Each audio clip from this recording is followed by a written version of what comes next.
Okay, so hi everyone. Thank you for attending the webinar again. Sorry for the delay we've been having. Hopefully we can get Dr. Joy on here soon. I'm just going to start and give a brief introduction of both of you, both of our speakers. We have Dr. Nattiv, who's a professor at UCLA Department of Family Medicine, Division of Sports Medicine and Orthopedic Surgery, has been the director of UCLA Osteoporosis Center as well.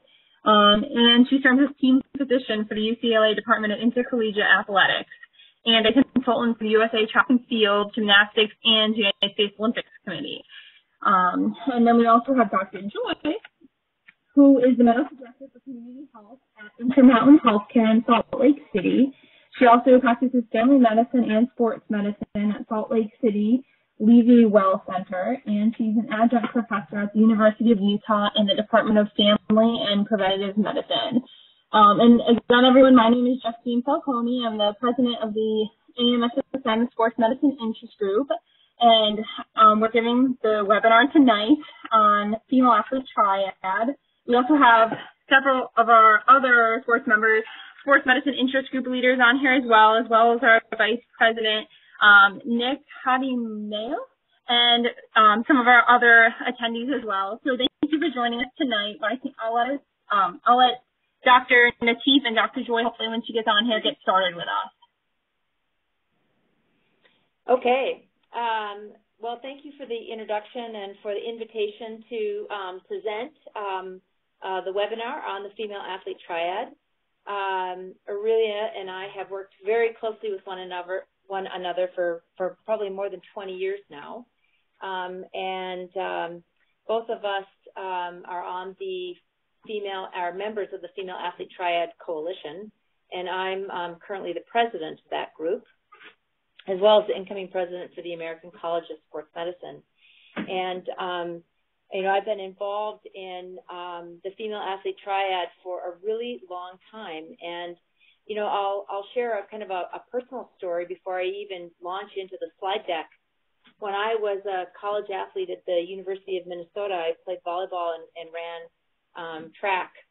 And I remember one of my roommates, my sophomore year in college, she was very thin, and she didn't have any periods, and she had moved down from being a long-distance runner to being a middle-distance runner because she was having so many stress fractures.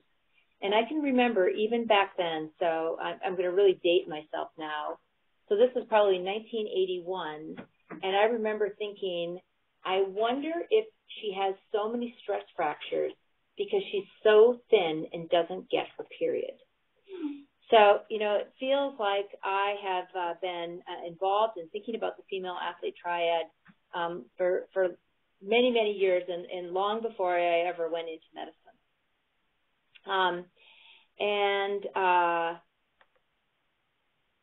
Okay. All right, now, Justine, it's not letting me advance the slides. It just do you want me to do it? It's letting me. I'm not sure why. Sure. So, well, this is really small on my iPhone. Okay, good thing I have good eyes. So the term the Female Athlete Triad actually, wasn't even defined until 1992, despite my non-clinical observations back in 1981. And it's a term that defines or describes three distinct but interrelated conditions. Initially, it was those conditions were disordered eating, amenorrhea, and osteoporosis. And our initial observations were that athletes participating in sports where leanness confers a competitive advantage were at greatest risk. So the Female Athlete Triad was being observed, in long-distance runners, in gymnasts, in divers, to a somewhat lesser extent, since that's essentially more of a non-weight-bearing sport. But those were the athletes in whom it was initially observed. And the American College of Sports Medicine wrote its very first position stand on the Female Athlete Triad back in 1997. And then that position stand was updated in 2007, and Dr. Nattiv was the principal author on that paper. Can we move to the next slide? Yes. So the 2007 update of the Female Athlete Triad position stand established what we refer to as a spectrum of both symptoms and conditions ranging from health to disease or to pathology. And it really replaced disordered eating with the term low energy availability, with the thought being that low energy availability may occur intentionally as a result of intentional restriction of dietary intake, which may occur in the setting of either disordered eating or an eating disorder, or it may occur unintentionally. You know, and an example of that might be someone who's training, you know, at an incredibly high level, you know, upwards of 6 hours a day, and they're eating 2,500 calories a day, which is a lot of calories, but it's not enough to meet their energy needs with training. And so that results in an unintentional low energy availability. Next slide. So what you see now on the screen is what we have referred to as the spectrum of the female athlete triad. And in the upper right-hand corner, the green triangle represents health, where you have optimal energy availability, you're having regular menstrual periods or eumenorrhea, and bone health has been optimized. And as you move from the upper right-hand corner to the lower left-hand corner and to the red triangle, that really is, you know, the full triad. But the triad can occur anywhere in between. And you can have somebody who has reduced, Aurelia, I see you.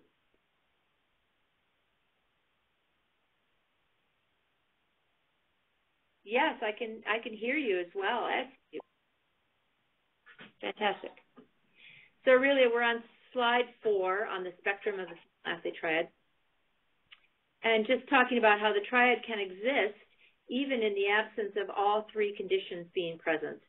So if you have an athlete who has reduced energy availability with or without disordered eating and, you know, skips a period, you know, every other month, so, or is having regular periods, but they're they have very short menstrual bleeding, we would still consider them someone who has been affected by the female athlete triad. It doesn't have to include all 3 conditions of low energy availability, functional hypothalamic amenorrhea, and low bone mineral density. Let's go to the next slide. So I want to talk a little bit more about this concept of energy availability. And it's defined as the amount of dietary energy that remaining for other body functions after exercise training. And the formula you see here below the second bullet point. And energy availability is equal to dietary energy intake, or EI, less exercise energy expenditure, normalized to fat-free mass, of course, each day. So, for example, if you have someone who has a dietary energy intake of 2,000 calories per day, and their calculated exercise energy expenditure is 600 calories per day, and they have either an estimated or measured fat-free mass of 51 kilograms, you can see that using that EA equation, that equates to an EA of 27.5 kcals per kilo of fat-free mass per day. And that, in this example, that would be considered too low. And ideally, our athletes have an EA between 35 and 45 calories per kilo of fat-free mass each day. So let's move on to the next slide. And this is just an example of how we calculate, or how you can calculate, exercise energy expenditure. And there is a website. I included the link here on the slide that takes you to a table of met values for various activities. So, for example, if you had an athlete who did gymnastics, let's say that person weighed 50 kilograms, so 4 times 50 is 200, and they do it for 2 hours. So that would be an exercise energy expenditure of 400 calories. So you can see how you can use this. If we go back one slide, please.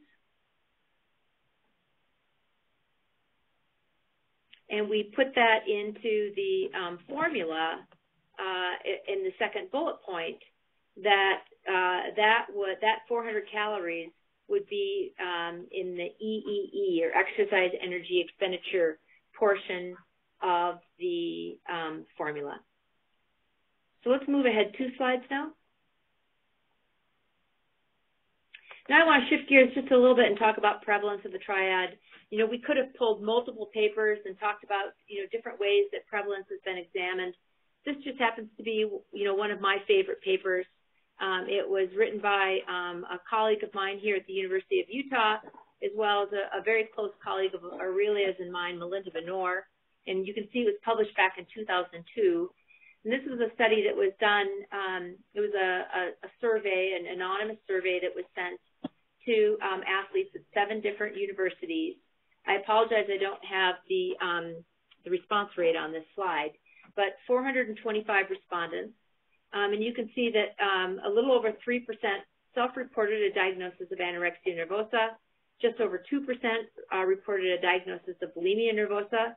And it's worth noting that those percentages are very similar to what we see in the non-athlete female population at the same age.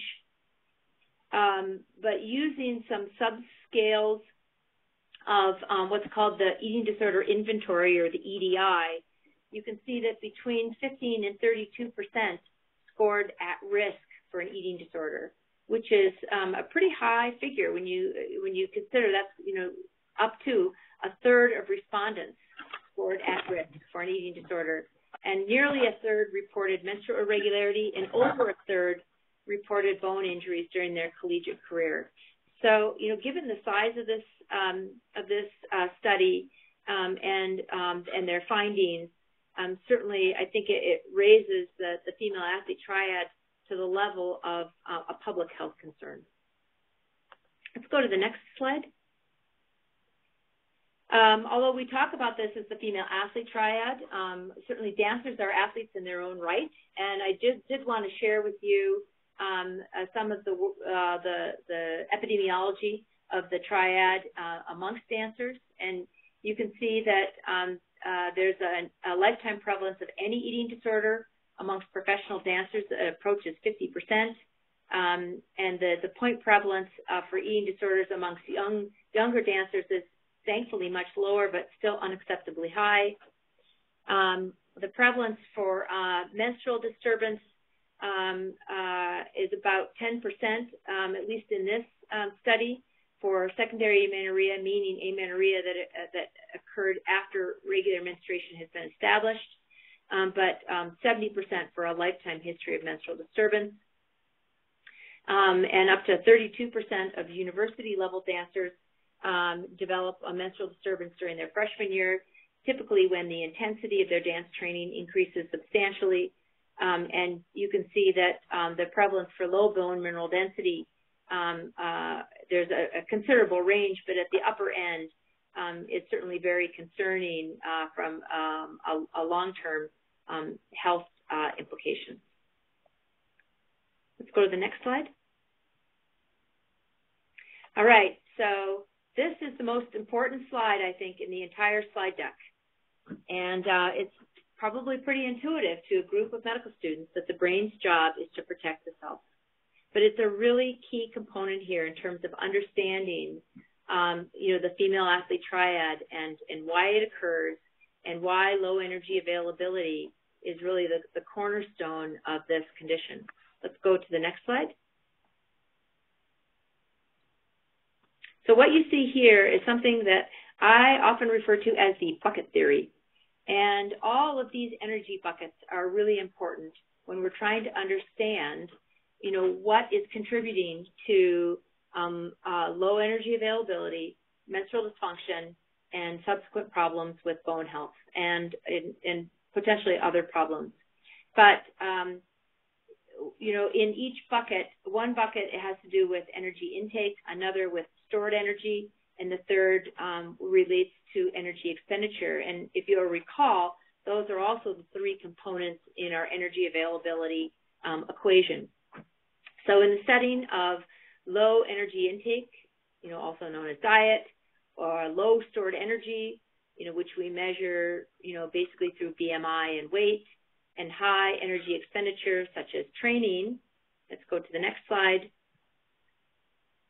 What happens in that situation is this, that we end up kind of, what these X's represent is really kind of shutting down this communication, or at least the intensity of the communication between the brain and ultimately the ovaries.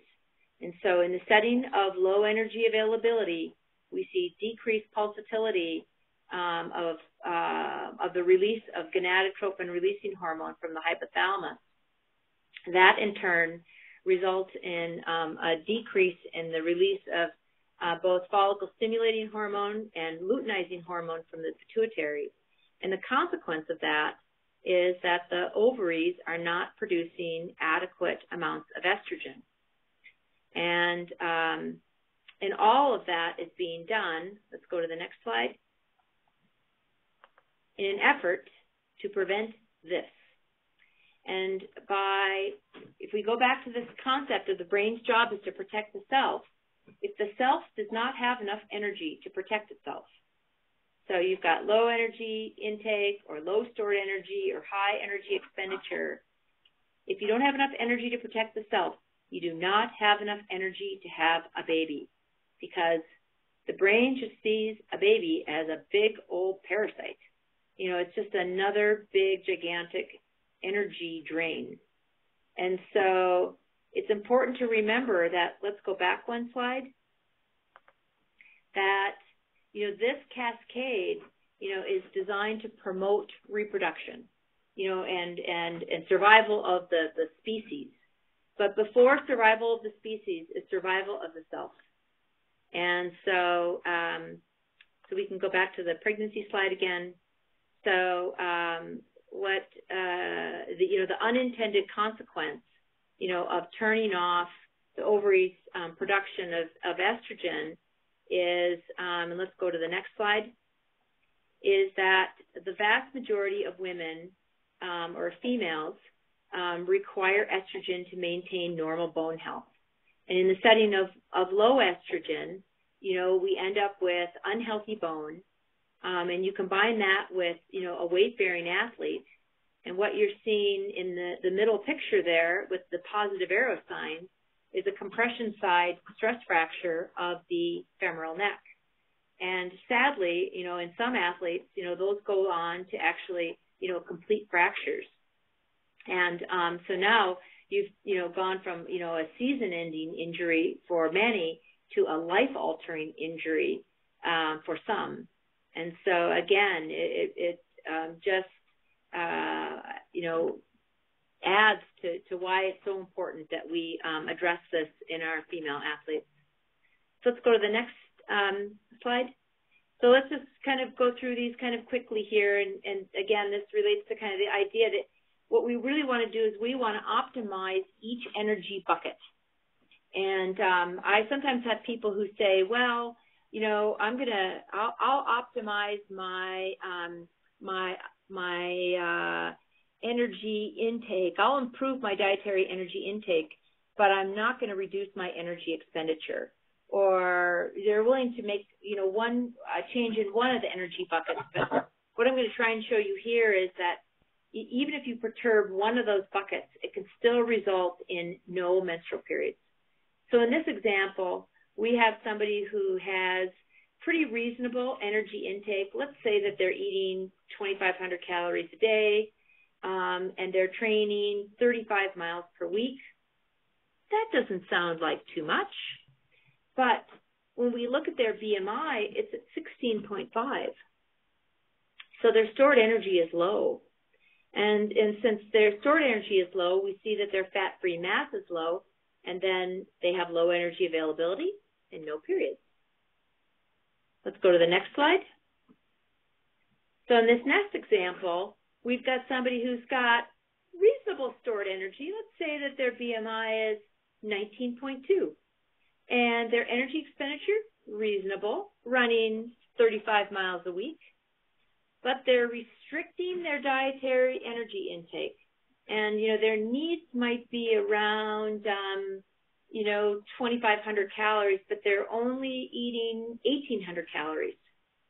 And again, in that setting, we've got somebody with acceptable stored energy, reasonable energy expenditure, but their energy intake is insufficient, and they have low energy availability and no periods. And then let's go to the final example here. And this is an interesting scenario where you've got somebody who has reasonable stored energy. Let's go back and say this is the athlete with a BMI of 19.2. They have reasonable energy intake. They're eating 2,500 calories a day, but they've increased their energy expenditure. And not only are they doing the 35 miles a week that their coach is asking them to do from training, but they're doing active commuting to and from campus. And their apartment is 10 miles away from campus, and they're riding their bike 20 miles a day.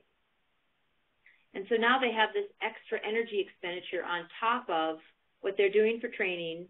And again, it perturbs that energy availability equation and results in no menstrual periods. So it's important to realize that you have to examine each one of those components. And it's not just, if you just look at the EA number in isolation and you don't consider the components, it's not sufficient granularity in order to help the athlete, overcome the problem and normalize their energy availability and restore normal menstruation to protect their health. So let's go to the next slide. All right, so I think another thing that's really important to keep in mind is the powerful role of genetics, and in both menstruation and in regard to bone health. And what you see here are two middle distance runners. They're both about the same size. They're both 5'3". They weigh 110 pounds. And the athlete on the left has a regular 28-day cycle, and the athlete on the right is amenorrheic.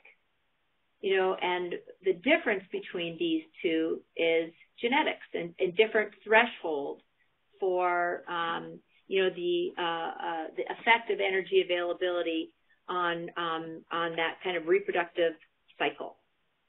Let's go to the next slide. And the same thing is true when we look at low with regard to bone mineral density. So let's say that the athlete now, is only having 3 periods per year. And of course, that's very concerning. And we do a DEXA scan, and she has normal bone mineral density. Whereas her teammate, who also is only having 3 periods per year, has low bone mineral density. And she's gone, well, I'm totally bummed. Like, what's the deal? Why is it okay for her to only have 3 periods per year, but I, need to do something different, And it's simply genetics. And we, we don't have a test that we do, in clinical practice right now to examine that. But what you'll see a little bit later when we talk about risk factors, certainly a strong family history, of osteoporosis and osteoporotic fractures, and certainly heightens my index of suspicion that this is somebody who may need a more aggressive intervention in terms of their bone health. Next slide. So let's talk a little bit about risk factors for the female athlete triad. And Dr. Nattiv will talk more about these as well when we get into clearance and return to play. But these are risk factors that are established in the literature The first being a delay in menarche, or the age at which a female has her first menstrual period. So a first menstrual period after age 15 is considered a risk. Likewise, infrequent menstrual periods or oligomenorrhea, defined as less than 9 periods per year. A low body mass index, and for adults that would be less than 18.5 kilos per meter squared. And I just wanted to provide some examples of what that looks like. Sometimes when I'm giving this presentation to coaches, they don't really have a concept of what 18.5 looks like. What is a BMI of 18.5?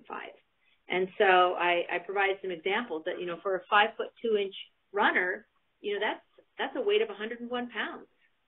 And so when they've got an athlete who, is, less than 100 pounds at 5'2", that's when we start to get concerned that she has insufficient stored energy to support health. Certainly another risk factor would be the presence of disordered eating or an eating disorder, whether that's restrictive eating, binge purge behaviors, or excessive training. And a lot of people, well, I won't say a lot, but some will do excessive training as a way to purge and to burn additional calories. Let's go to the next slide.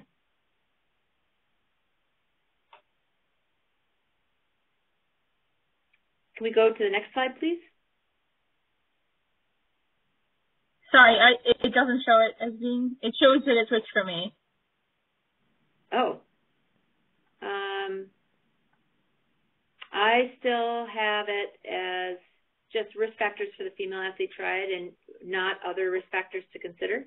Okay, it shows other for me. Try to see if you can move it. Maybe that's strange. I have no idea how to move it on my phone. And it won't let me advance on the on my desktop. But if you guys are seeing it as other risk factors, that's fine. I'll just keep talking. Let me see. Does everyone else see it as other risk factors? It shows it for me. Yeah. Okay, they all see it. Okay. All right. Well, then I'll just keep talking. Okay. So other risk factors would be, positive family history of osteoporosis, which I mentioned. Likewise, a positive family history of eating disorder, and we have our knowledge of or understanding of genetics in eating disorders is expanding at a pretty rapid pace, and it's definitely something that I ask patients of mine, and if a mother, a sister, an aunt. Now I see it on other risk factors. Okay. Vegetarianism, I know. Trust me, I do know that not all vegetarians have an eating disorder, but there is evidence to suggest that it can be kind of a gateway drug to anorexia, particularly amongst adolescents. So when somebody is vegetarian or they have other kind of quote-unquote dietary intolerances, that's certainly a part of the history. So, and of course, lactose intolerance is one of those intolerances, and that can result in historically low calcium intake. And insufficient calcium intake then has an impact on how much calcium you deposit in your bone bank. And so you have, less bone to start with, and then if you add low energy availability and low estrogen to that equation, you are at even greater risk for significant low bone mineral density later in life. Low levels of vitamin D, which are almost ubiquitous, particularly in more northern climates. Prior stress fractures, and then certainly some mental health conditions and personality factors, such as anxiety and depression disorder and perfectionism. Let's go to the next slide. These are some screening questions for the Female Athlete Triad that are on the femaleathletetriad.org website. And include a number of questions about menstruation. We also ask about whether or not people are taking some form of female hormone, and that's kind of artificially providing a menstrual period. Then some questions about weight and dietary intake, history of eating disorder, stress fracture, and then low bone density. Let's go to the next slide. what you see here is the pre-participation physical evaluation history form, and this comes from what's called the PPE monograph. I think we're up to our 4th edition of that, 4th or 5th, and this has been a collaborative effort between a number of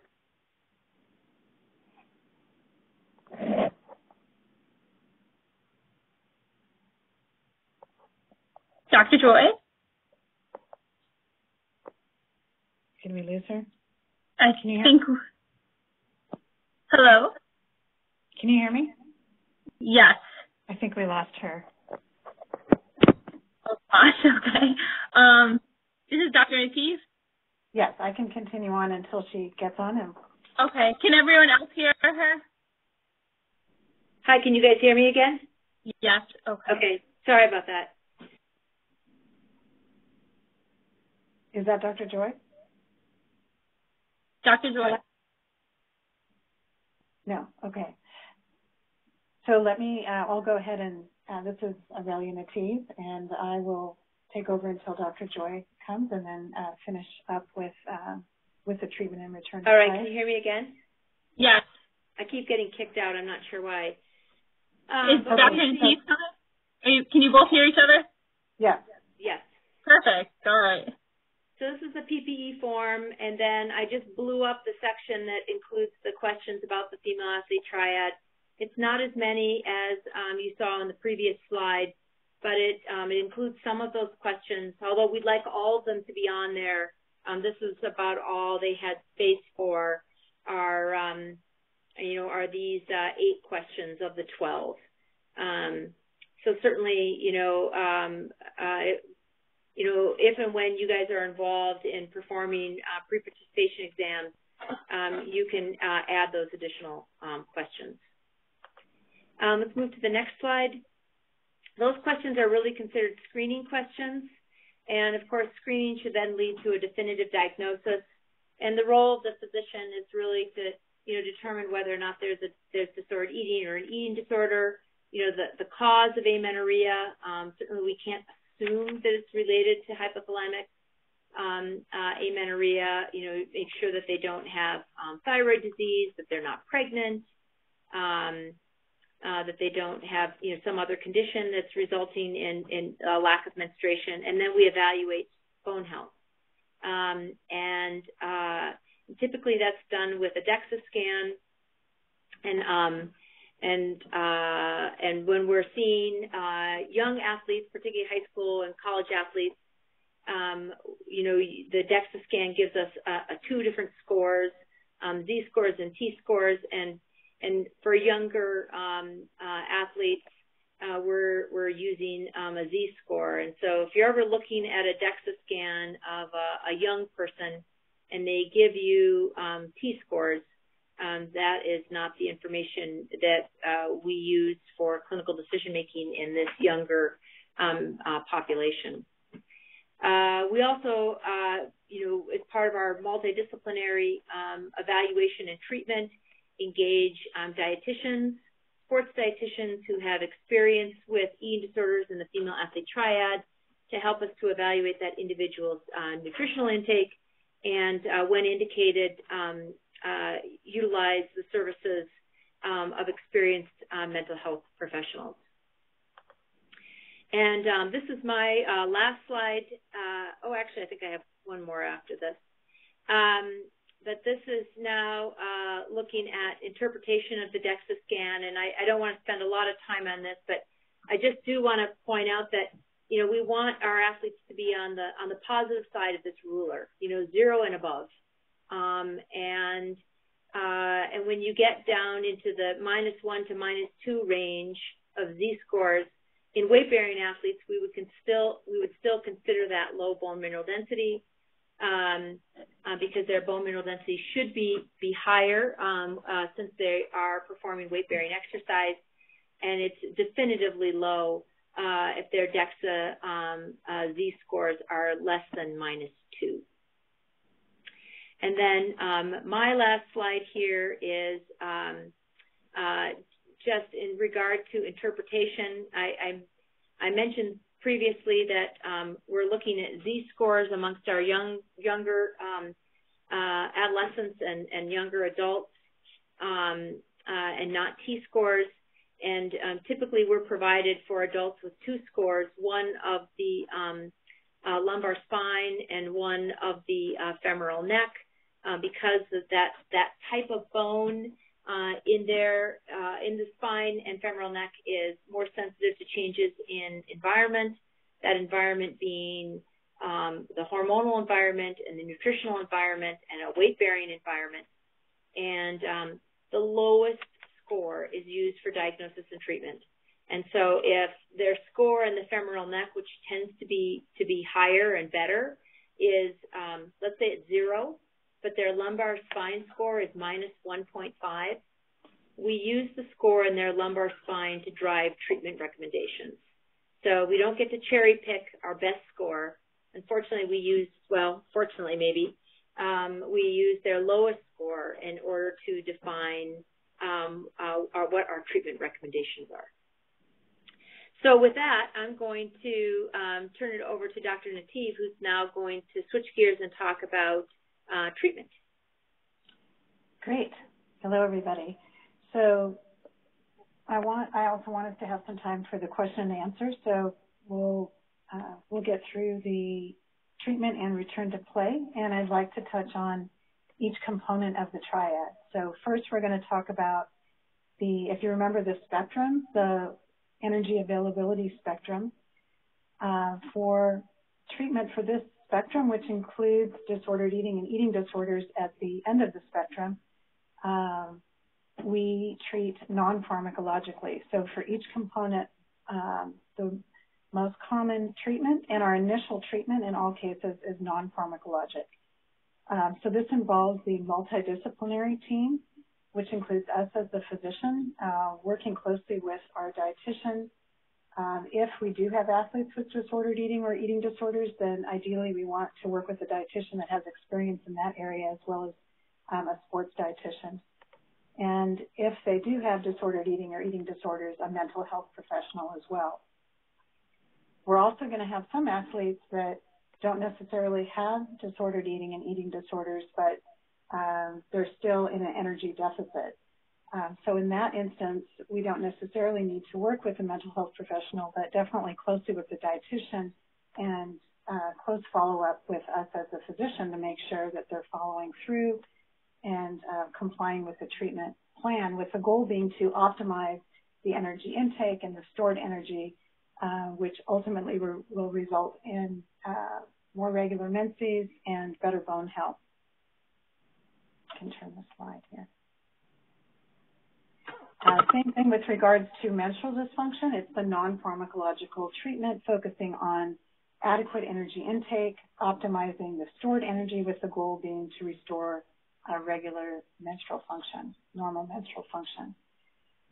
In some instances, we will use pharmacologic measures, and some examples, there's different scenarios which we might use hormone replacement, which of any of the pharmacologic agents or treatments in someone who is amenorrheic or has prolonged amenorrhea, we would start with hormone replacement. So examples would be with low BMD Z-scores plus a history of one or more stress injuries and no response to at least a year of the non-pharmacological treatment. So no response would be either continued fractures or persistent low bone density as examples. Another example would be someone who had a low Z-score between -1 and -2 with one or more stress fractures plus additional triad risk factors and also no response to at least 1 year of non-pharmacological treatment. Again, no response being decrease in bone density or continued fractures. So you can see that we really focus on the non-pharmacological treatment and pharmacological agents only if they've failed the non-pharmacological management.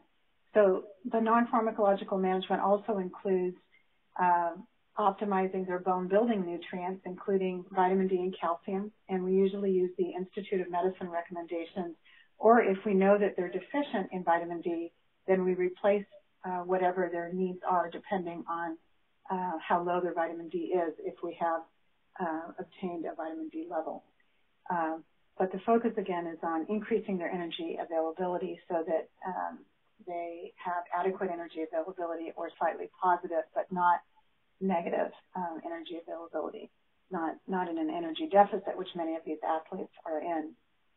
For hormone replacement, some of the examples include an estrogen patch and oral progesterone. So this would not be for female athletes that are sexually active, because this is not for contraception, just for the hormone benefits. And we can perhaps discuss this in the question and answer section, but the estrogen patch appears to be even a better option than birth control pills, but we would use birth control pills if they are sexually active. But using the patch bypasses the liver, and there are other reasons why that seems to actually be more beneficial in this particular group. NuvaRing would be another possible option as well. And a very small percentage of these athletes that continue to fracture, for example, or continue to have low bone density may need pharmacological agents that would include possibly bisphosphonates, so an example being Fosamax, Actonol, or Boniva, but this is just a very, very small percentage, or possibly Forteo, which is teriparatide, injectable parathyroid hormone, and these agents have not really been studied well in this population. Also for the bisphosphonates, they are teratogenic, and we ideally would not want to use these in a childbearing population, with very, very few exceptions. So for the majority of our female athletes, this would be a very, very small percent, but we just wanted to mention what pharmacological agents would be an option for those, again, that do not respond to non-pharmacological treatment. We can go to the next slide. This is just a great example of looking at the different treatments, including no treatment, which would be the blue circle, oral contraceptives and estrogens, which is the red square, or non-pharmacological management, including optimizing energy availability, possibly weight gain in those that are underweight, and those that restore their menses with that treatment. You can see, the different responses to increase in bone density, with the best one being non-pharmacological management and increasing in the energy availability. So that, I think, is a great example of the response to bone with these different treatments. And we just want to thank Dr. D'Souza and also some of the research behind this with Dr. Gambaccini. This is the publication. So I think, again, this is a great example. And we can advance to the next slide of the importance of increasing energy availability and positive response to bone. So the next two slides are summaries of the cumulative risk assessment and how we approach clearance and return to play in the female athlete, tying it all together, looking at risk factors on the left column, and across on the top, we have the magnitude of risk, looking at low risk, moderate risk, and high risk with these risk factors, which are all evidence-based risk factors, including low energy availability with or without disordered eating on the far left column, low BMI, delayed menarche, current or prior history of oligo or amenorrhea, low bone density, those with a history of stress reaction and fracture. And again, you can see how we've looked at the magnitude of risk and given specific examples of each of those risk factors and graded them. You can see the points that we've assigned to low risk would be 0 points, moderate risk 1 point, and high risk 2 points. And then you add the points up at the end, and we'll go on to talk about the recommendations based on cumulative risk, because the studies have shown that those with higher risk and with cumulative higher risk, and in this case, in the cumulative points, are at higher risk for having a poor outcome, including stress fractures or a complete fracture, and also low bone mineral density. We can go to the next slide. So this is using the additive points, our recommendations to guide the physician in clearance and return to play. Prior to these guidelines, which were just published in 2014, it's the Female Athlete Triad Coalition Guidelines on Treatment and Return to Play. Prior to this, there were really no guidelines for physicians to follow. And so it's very helpful for us to have specific guidelines. But with that being said, the clinician also needs to use their clinical judgment, because there are going to be different scenarios. For example, if someone's had a past history of amenorrhea, but currently they have normal menses, or if they've had past history of, if they've had delayed menarche or past history of stress fractures, but currently they've been doing well, and they're meeting with the dietitian and meeting with the mental health professional, with the physician, and they're doing well. Even though they have a low score, we may still clear them. So that's why it's important to use clinical judgment, but these are very helpful guidelines for the clinician to guide us in these different decisions for both clearance as well as return to play. We can go on to the next slide. And these are just some examples of how we define provisional clearance, which would be full training and competition.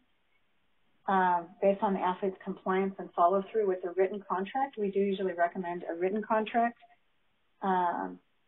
Restricted from training and competition would be that their clearance status can be revised or upgraded if the healthcare team determines that the athlete can reach their health goals with the written contract. We can turn to the next slide. So in summary, absence of menstruation is not a positive adaptation to training, and as Dr. Joy illustrated and discussed, it is a strategy to protect the self from further energy loss by turning off reproductive function, thereby preventing pregnancy, and also, physiologically the body goes into starvation mode, as she discussed. Amenorrhea and low bone mineral density, as a consequence of low energy availability, has a strong genetic component as well. Next slide. DEXA Z-scores are used to diagnose low bone density in premenopausal women, and we discussed various scenarios. Next slide.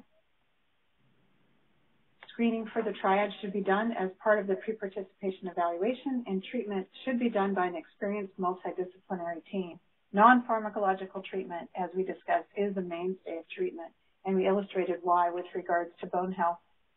We saw the benefits of non-pharmacological treatment in this population, and pharmacological therapy is a consideration for a smaller percentage that don't respond to non-pharmacological management. Next slide. In athletes with eating disorder, multidisciplinary treatment team is essential. We do consider pharmacological management if there are coexisting mental health disorders, for example, depression, obsessive compulsive disorder.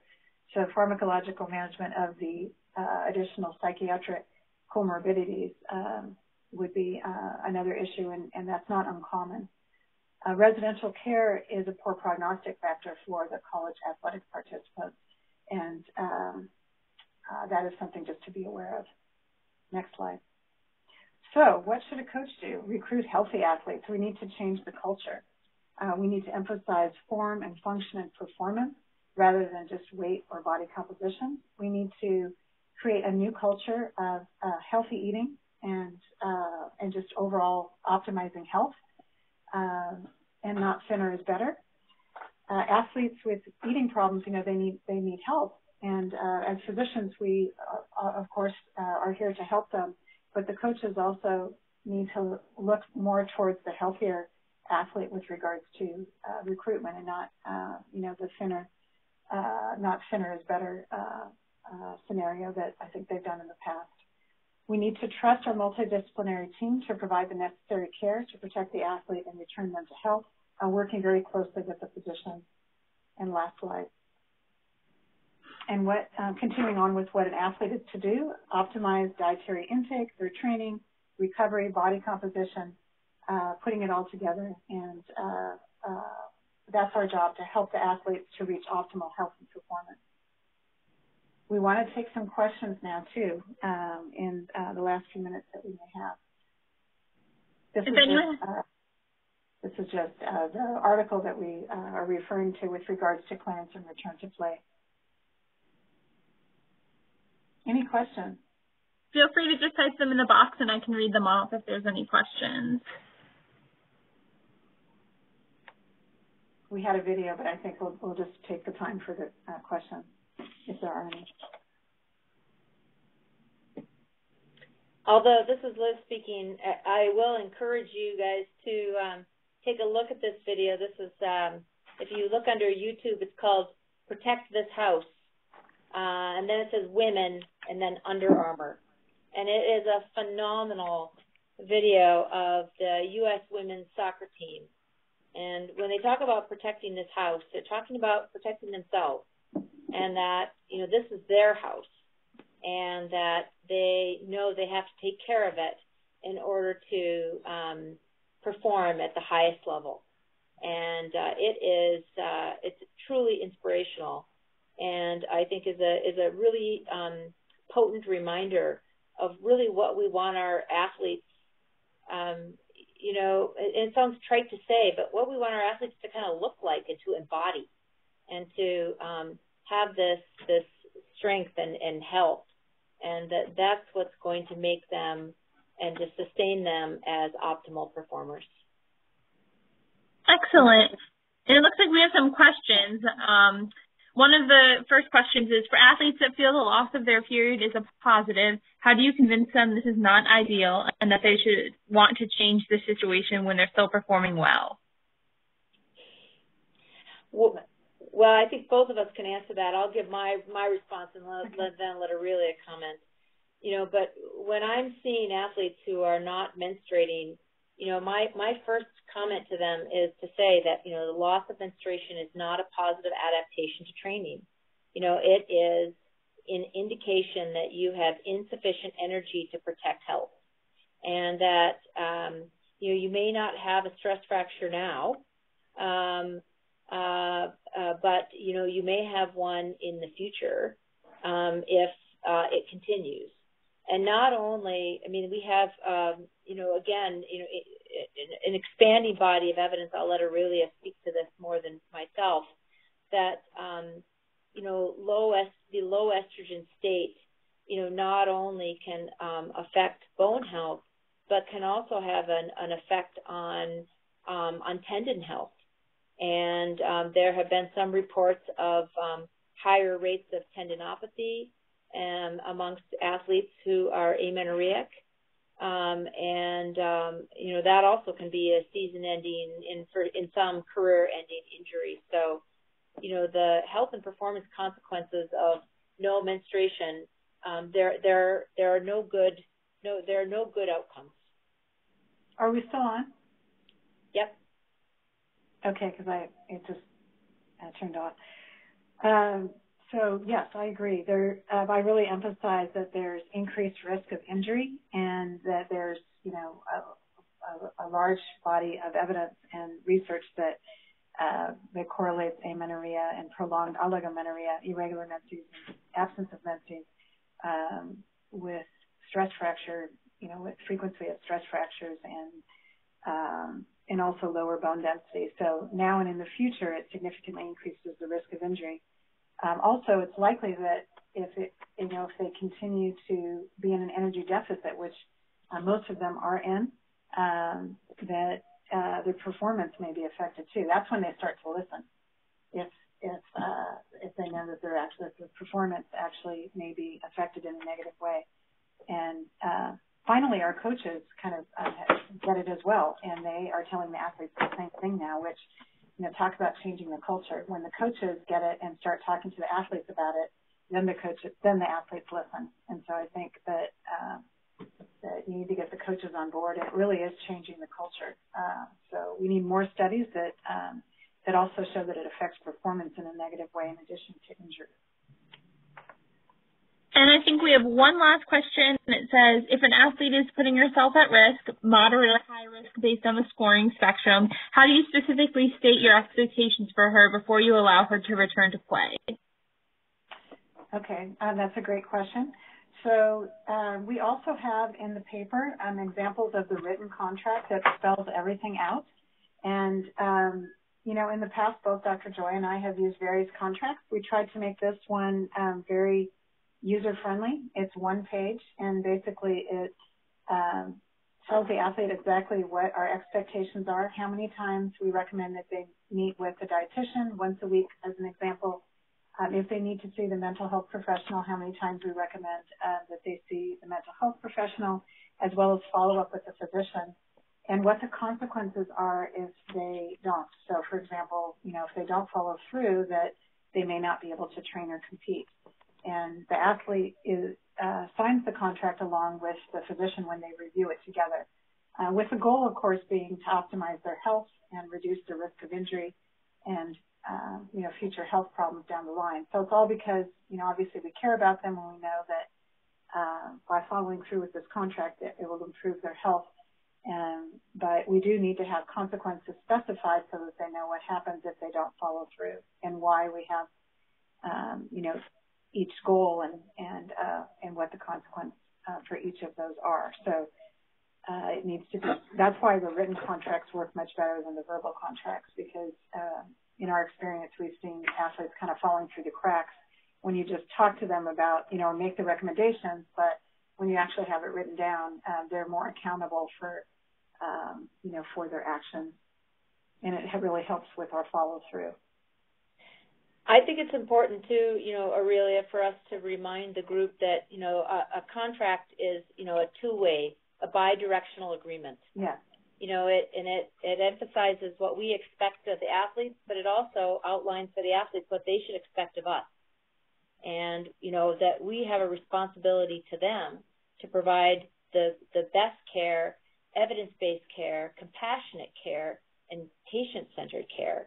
And it's really important for us to remember that, because I think that the term contract, you know, almost builds a barrier. And when we were developing our paper, we went back and forth. Should we call it a contract or a recovery plan? And ultimately, you know, decided on contract. But we really want to use it as a way that it outlines expectations on both the part of the athlete as well as the athlete's care team. Excellent. All right. Are there any last questions or comments from anyone?